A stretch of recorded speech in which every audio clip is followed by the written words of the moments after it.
Hey friends, it's been a minute. So, before we dive in, I do have a confession to make. I've actually never been to London before. Crazy, right? But I've also figured, why not take you along for the ride as I experience it for the very first time? And yeah, I'm also shaking things up with how I record these vlogs. The big change? Well, you're hearing it right now, a voiceover. But don't worry, the adventure is still just as epic. Today, we're diving into one of my all-time favorite cities, and that's London. From iconic landmarks to hidden gems, we're diving into the heart of this vibrant city. So grab your tea, get comfy, and let's explore together.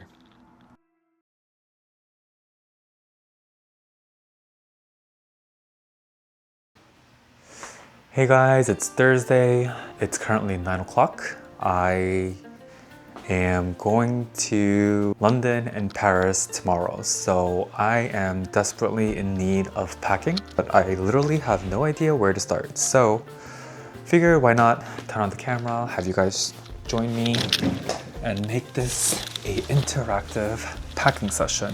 I'm gonna bring an umbrella because the forecast did show that it was going to be raining. Most likely gonna bring this my APC carry-on and probably put my umbrella, books, definitely Gentle Monster sunglasses. I'm also gonna bring some wet wipes. You just never know when you'll need this. And let's be real guys, swamp ass is real. Let's just say I'm a huge fan of good hygienes. So that's always just a safety precaution that I bring with me on a day-to-day basis. I literally just did some laundry just to see if there's anything else that I wanted to bring along. I'm going to be bringing my suitcase. This is my check-in. I also do always bring an extra bag that I put into my check-in. Probably gonna bring a overcoat because I think that's probably more appropriate in Europe. But I'm also thinking about bringing a few blazers just to wear during the day, you know, versus a jacket. Probably going to stay away from carrying any bulky jackets because I don't think it's that cold anymore. As you can see, my room is quite a mess. I'll show you the final product once I have a better idea of the outfits that I do want to bring. Hello, good morning. It's Friday. Just grabbed some coffee. Today's the day. I am heading to London and Paris in less than 12 hours, but I think I'm all set. My room was quite a mess, but it's a little bit more organized today after doing some packing. The weather is actually quite nice right now.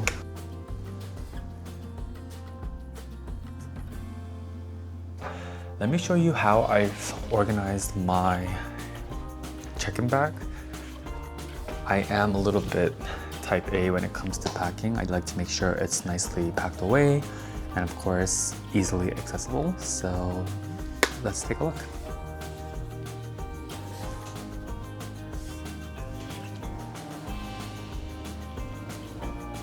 Some pants on the bottom because it is the heaviest. I got some dress shirts, a bunch of t-shirts, some sweaters, bringing a scarf just to be safe.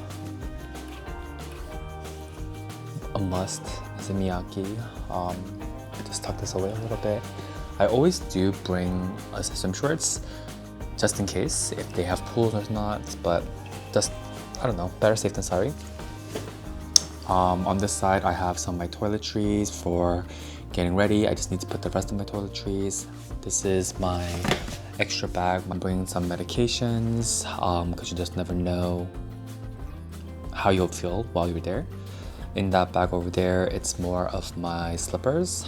It did say it's going to be raining, so I am going to be bringing an umbrella. I think from a weight limitation perspective, it should be good. Obviously,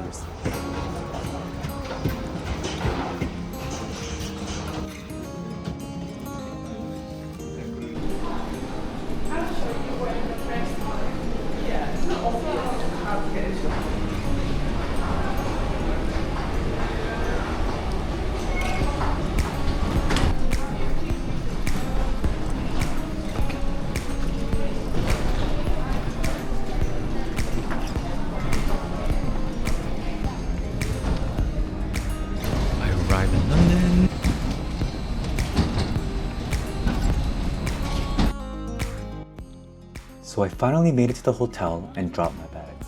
But you know that feeling when you're so hungry that you can't tell if it's jet lag or your stomach eating itself? Basically, that was me at this point. Luckily, right in the heart of Notting Hill, there was a street festival calling my name. Talk about perfect timing, right? But before diving into it all, there's only one way to kick off a proper London trip, and that's having classic fish and chips for lunch. Come along as we check out a fan favorite spot, Poppy's.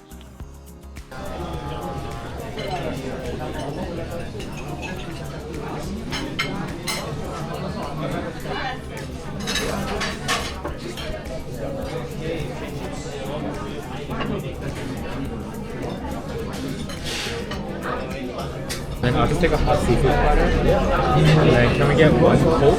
Zero Coke? Yep. And one Camden House Lager cream? Yep. Okay, thank you. Thank you. Now, let's be real. There's nothing like an ice cold beer to wake you up after an overnight flight. And honestly, I thought we'd be stuck waiting forever since it was peak lunch hour. But surprisingly, we got seated right away. My friend ordered the classic fish and chips, and I went for the seafood platter. But wow, were these cooked to perfection. They were crispy, golden, and exactly what I needed.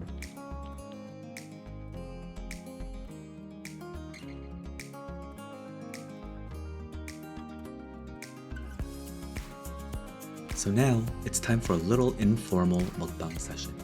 Yep, you get to watch me stuff my face with none other than the ultimate British comfort food. Let's dig in and chat about why this dish is such a big deal here in the UK. So fish and chips, it's one of those dishes that's so simple but somehow so legendary.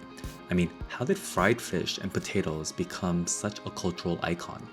Well, it all started in the 1800s as a cheap, filling meal for factory workers. And during the war, when everything else was getting rationed, fish and chips stayed on the menu, keeping people fed and comforted. Pretty wild, right? But nonetheless, it's so delicious, and as you can see, here's some sound effect. Nom nom nom nom nom. Now every place does fish and chips a little bit differently, but Poppy's is iconic. Established in 1952 by Pat Pop Newland, who began his journey in the fish and chips industry at just 11 years old, Poppy's has been serving up this British classic for over 70 years. Stepping into Poppy's is like taking a trip back in time. The restaurant is adorned with authentic 1940s and 1950s memorabilia, including a vintage jukebox, creating a nostalgic atmosphere that really complements its classic menu. But it's not just about the ambiance. Poppy's take pride in its culinary offerings. They use fresh, sustainably sourced fish from Peterhead, Scotland, which is filleted and battered to order. Their commitment to quality ensures that each bite is crispy, golden, and utterly satisfying. Now, after stuffing our faces with some of the best fish and chips at Poppy's, it was time to shake off those food coma and dive headfirst into the heart of Notting Hill, where the streets are alive, the music is pumping, and the vibe is absolutely electric. Imagine this, colorful costumes swirling, beats thumping through the air, and the smell of sizzling street food calling your name. Oh, and did I mention the food? Caribbean jerk chicken, fresh paella, and the kind of street eats that'll make your taste bud do a happy little dance. So grab a plate, find a spot, and let the good vibes roll. This is Notting Hill, where every step is a celebration.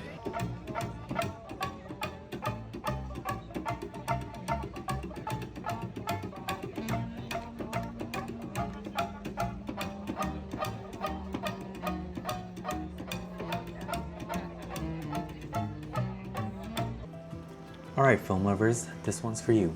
Does this bookstore look familiar? Comment below and let me know. By now, jet lag was hitting hard, so it was time to head back to the hotel for a quick recharge. But check out that iconic red double-decker bus. A true London classic, weaving through the street like it owns the place. And look around, the neighborhood is buzzing with life. Rows of colorful townhouses, quirky little shops, and architecture that's as bold as it is beautiful. It's a blend of old and new, from vintage brick facades to modern street art. So sit back, take it all in, and let the city's charm carry you back to the hotel. Just checked in, showered, and now just resting for a little bit before heading back out. But obviously there's some preparation, so doing some face masks because my skin is very dry, and of course making sure my hair has some volume due to this humidity. Now it's time to hit the streets again, after a quick pause to recharge. This time, we're heading to meet with a local friend who knows the city like the back of their hands. And where better to start than the charming streets of Kensington. From Kensington's quaint charm, we thrust right into the heart of the city, Piccadilly Circus, London's very own Times Square. Neon lights, bustling crowds, and a pulse that never seems to fade. A few steps away, the atmosphere shifts once again. Welcome to Chinatown, where flavors and aromas from the east mingle with the city's electric night vibe. There's something magical about the glow of lanterns and the scent of fresh bao buns wafting through the airs. Tonight's dinner spot, a hidden gem that only locals know about, and yes, includes some seriously good dim sum. But first, let's take in the sights, sounds, and scents of this vibrant neighborhood. It's now the next morning where morning light spills across the city. Time to refuel with a buttery ham and cheese croissant, hot coffee, and a sweet little bite. Alright, breakfast? Check. Next up, High Street Kensington Station. It's one of those places where you can almost feel the city waking up with you. Coffee in hand, a train station ready, where to next? Currently at the High Street Kensington station, waiting for the tube. We're going on a walking tour today. What's really cool about the tube is that it's actually very clean. They do take Apple Pay, Google Pay, so that's pretty convenient. You don't really need to buy tickets. One thing you should know is that when you enter and leave, you'll need to tap it both ways. So just make sure that you always don't forget.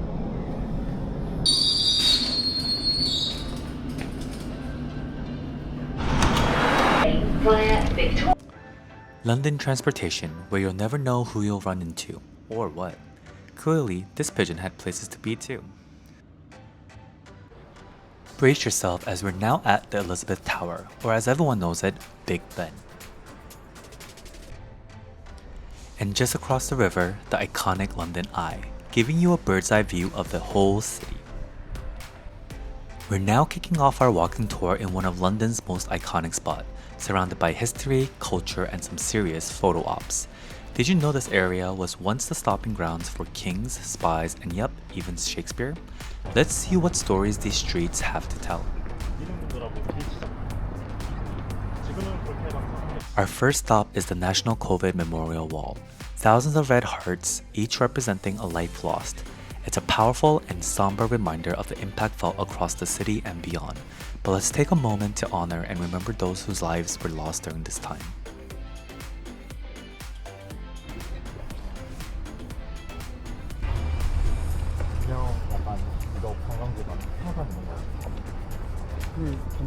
As we walk alongside this colossal stone giant, it's hard not to feel like we're brushing shoulders with history itself.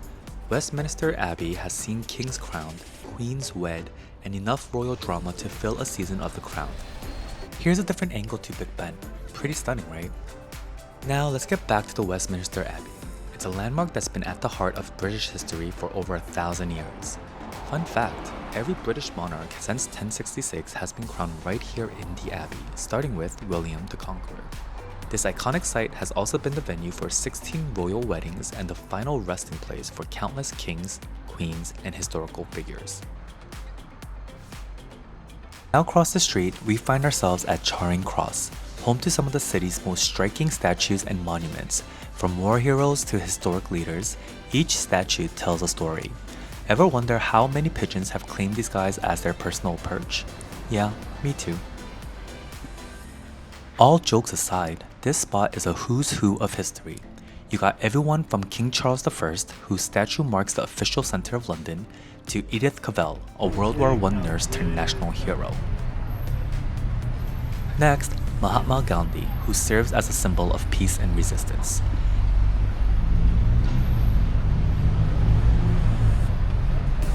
And don't miss Millicent Garrett Fawcett, a pioneer for women's rights and the first woman honored with a statue in Parliament Square. Each monument carries such a powerful story.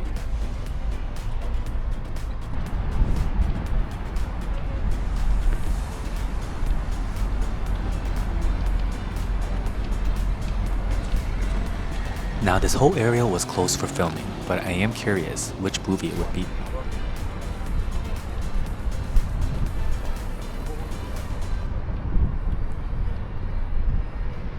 Notice how London's skyline showcases a century of architecture, from the 13th century Gothic Westminister Abbey to modern skyscrapers, all beneath the iconic England flag.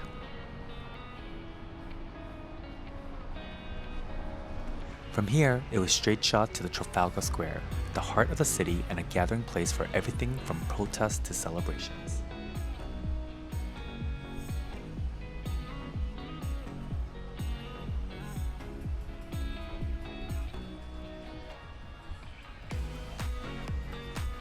Afterwards, we continued our walking tour, heading into London's theatre district, a lively hub filled with charming shops, cozy cafes, and hidden gems waiting to be discovered.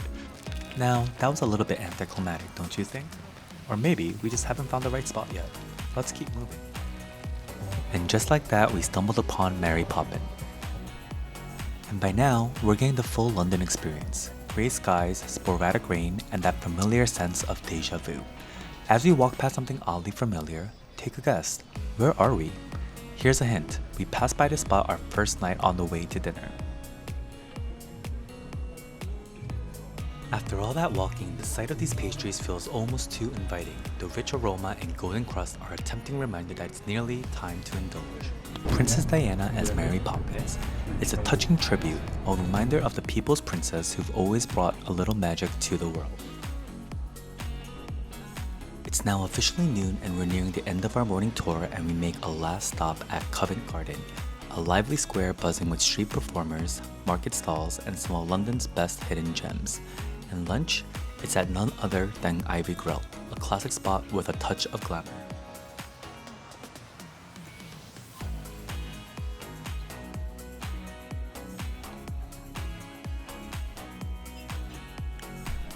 As soon as we got seated, my friend and I couldn't resist snapping a few photos. The restaurant was elegant and chic, perfect for the gram. The Ivy Grill rolled out their main menu and brunch selection. But come on, how could I resist the Sunday roast? Roast beef with all the trimmings, Yorkshire pudding, rosemary roast potatoes, green beans with almonds, carrot and suede mash, all drenched in rich red wine gravy. Talk about flavor overload. And yes, I'm definitely rolling out of here.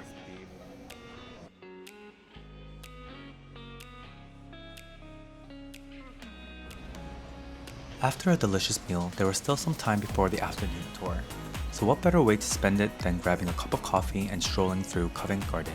Cute pop-up shops were everywhere, including this one for Chanel. Perfect for a little window shopping, people watching, and maybe even catching a street performance or two.